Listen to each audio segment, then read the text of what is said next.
Salut à tous, ici le top de la science et on se retrouve pour le premier top 10 de cette chaîne avec un top 10 sur la découverte astronomique incroyable. Numéro 10, la comète C2014W2. Cette comète a été découverte fin 2015 par un groupe d'astrophysiciens et ce groupe ont découvert qu'il y avait de l'alcool dans la comète. Les chercheurs ont fait cette découverte grâce au radiotélescope du Pico Velta situé au Sierra Nevada en Espagne.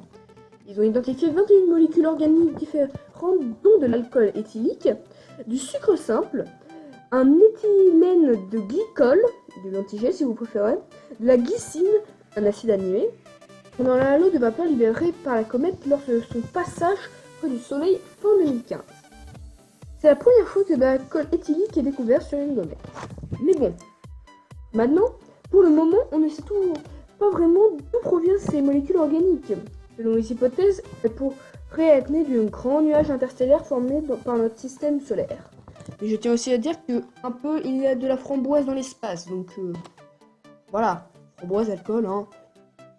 Elle fait un cidre à la framboise. Numéro 9, une planète de diamants. Bon, celle-là est un petit peu plus courte.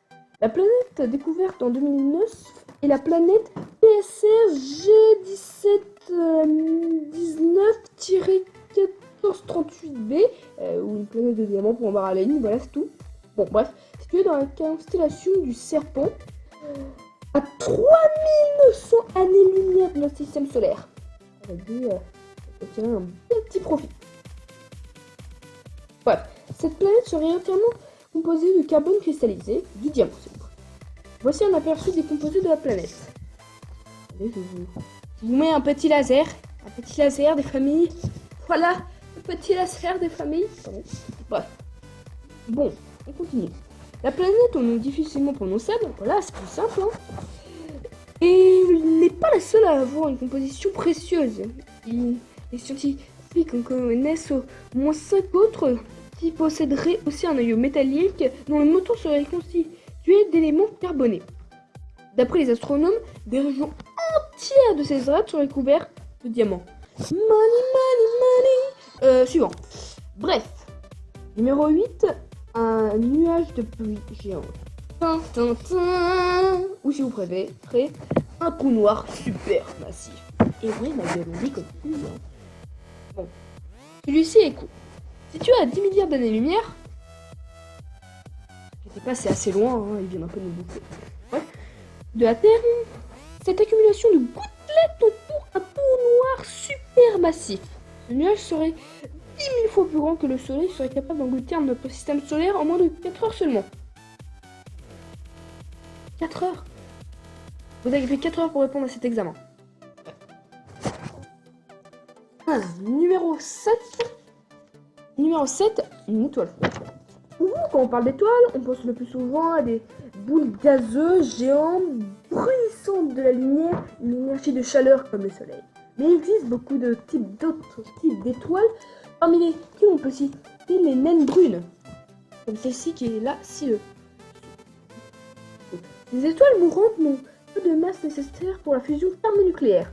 Elles ont tendance donc à progressivement refroidir et à s'éteindre jusqu'à ce que la lumière émettent soit réduit à une onde infrarouge, invisible pour l'œil humain, c'est à dire.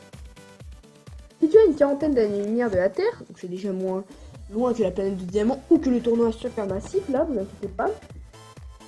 Et dans la constellation du Lyre, l'étoile vise 1828 plus 2650 est l'une des étoiles froides les plus connues à ce jour. La température à la surface serait de 25 degrés. Et ne dépasserait pas 25 degrés. Je vais vous dire, là c'est un petit peu le temps à Paris. Voilà, bref. Numéro 6. Un océan de vie. Titan, le plus grand satellite naturel de Saturne, posséderait un océan souterrain qui pourrait constituer un environnement favorable à la vie. D'après la NASA, bien évidemment. Mais il y a un petit problème, le climat de la Lune c'est très rude. C'est plus rude que la Sibérie, à vous dire. Oui, parce que la température moyenne de son atmosphère est de moins 79 degrés. Mais Titan est souvent comparé à la Terre au début de son existence. Elle pourrait abriter une forme de vie primitive, surtout dans les lacs souterrains où les conditions sont beaucoup plus clémentes. Numéro 5, une foudre spatiale. La foudre n'est pas un phénomène exclusivement terrestre. Les décharges électrostatiques ont été enregistrées dans l'atmosphère de Vénus, Jupiter, et Saturne, et Uranus, et d'autres planètes que là, nous allons les chercher, ok, hein. Par exemple, la planète des diamants, ça c'est bien. Ouais. Mais les éclairs les plus violents se trouvent près des trous noirs. Les jets, c'est une foule de matière éjectée par les trous noirs satellitaires, des quasars et des de galaxies. Un petit exemple. Éclair chez nous, éclair là-bas. Voilà. On voit. Voilà. Il y aurait en fait aussi des éclairs au chocolat ou au café, hein, aussi à la framboise. Voilà. En petit volume jusqu'à assimiler. Bref. Les matières seraient compris, mais dans un petit volume jusqu'à en assimiler assez d'énergie pour pouvoir le projeter dans l'espace. Les scientifiques n'ont pas encore assez d'informations pour ce phénomène. Par contre, un jet a notamment été découvert dans la galaxie 3C333. Oui. Le jet aurait une longueur de 150 000 années-lumière.